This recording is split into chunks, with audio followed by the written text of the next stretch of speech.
The morning rush at Denver International Airport buzzed with the usual chaos of travelers hurrying to catch flights. Maya Chen adjusted her navy blazer and approached gate 47, boarding pass in hand. Her flight to Seattle was scheduled to depart in 20 minutes. Behind the counter stood Rick Morrison, a gate agent with 15 years of experience and a permanent scowl. His eyes narrowed as Maya approached with her documents. Next, he called out in a flat tone. "Good morning. I'm checking in for Flight 204 to Seattle," Maya said politely, sliding her boarding pass and passport across the counter. Rick barely glanced at the documents before shaking his head. "This looks suspicious to me. This passport doesn't look real." Maya's eyebrows furrowed. "Excuse me. That's a valid U.S. passport issued just 2 years ago. Lady, I've been doing this job longer than you've probably been traveling. This is clearly fake." Rick's voice grew louder, drawing attention from nearby passengers. "I can't let you board with fraudulent documents." Other travelers began to stop and watch. A young mother with 2 children paused, her phone already recording. An elderly man in a business suit stepped closer, clearly disturbed by what he was witnessing. "Sir, I can assure you these documents are completely legitimate," Maya replied, keeping her voice steady despite the growing tension. "Perhaps you could have your supervisor take a look." Rick sneered and picked up her passport. "You know what? I think airport security needs to see this." Without warning, he tore the passport in half, then continued ripping it into smaller pieces. "Fake documents get destroyed. That's policy." Guests echoed from the growing crowd of onlookers. The mother recording shook her head in disbelief. "This is horrible," she whispered to her friend. Maya watched calmly as the pieces of her official documents scattered across the counter. "You just destroyed federal property," she said quietly. "Yeah.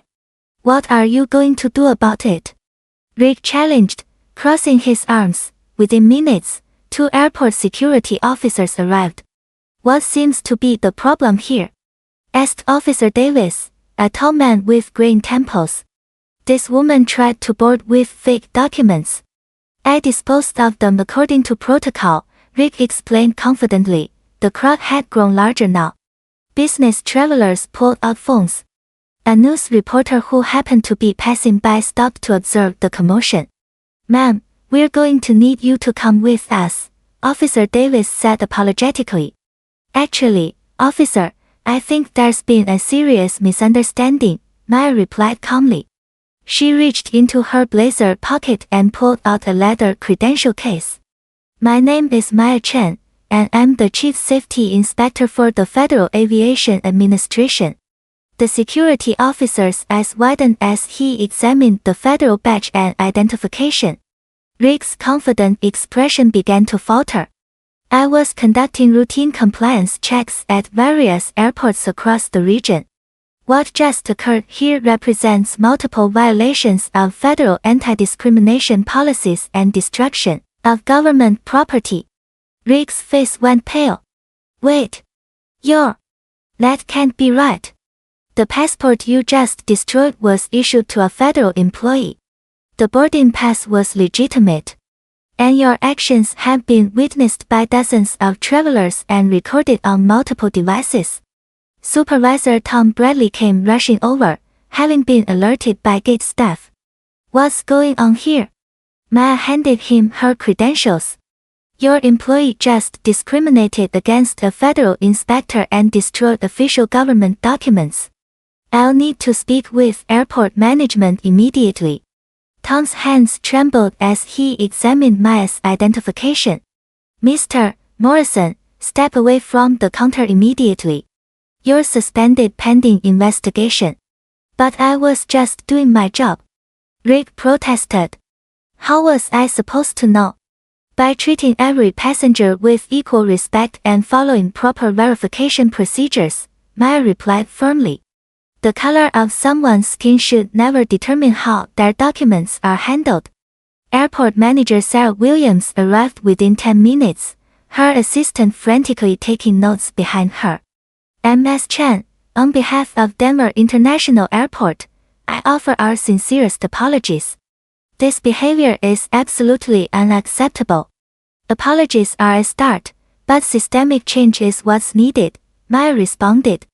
I'll be recommending immediate diversity training for all customer service staff and a complete review of your discrimination policies. The crowd of witnesses began to disperse, many of them posting videos and comments on social media. The story would be trending within hours. Rick was escorted away by security, his 15-year career ending in disgrace. Other gate agents watched nervously, suddenly very aware that their actions had consequences. 3 months later, Denver International implemented comprehensive anti-bias training for all employees. Maya's experience became a case study used in airports nationwide. Her calm dignity in the face of discrimination had sparked meaningful change. Standing in her office overlooking the runway, Maya smiled as she read reports of improved customer service scores and zero discrimination complaints at the airports she visited. Sometimes justice came through the most unexpected encounters, proving that respect and equality weren't just ideals, but enforceable standards. The inspector's revelation had become a catalyst for hope.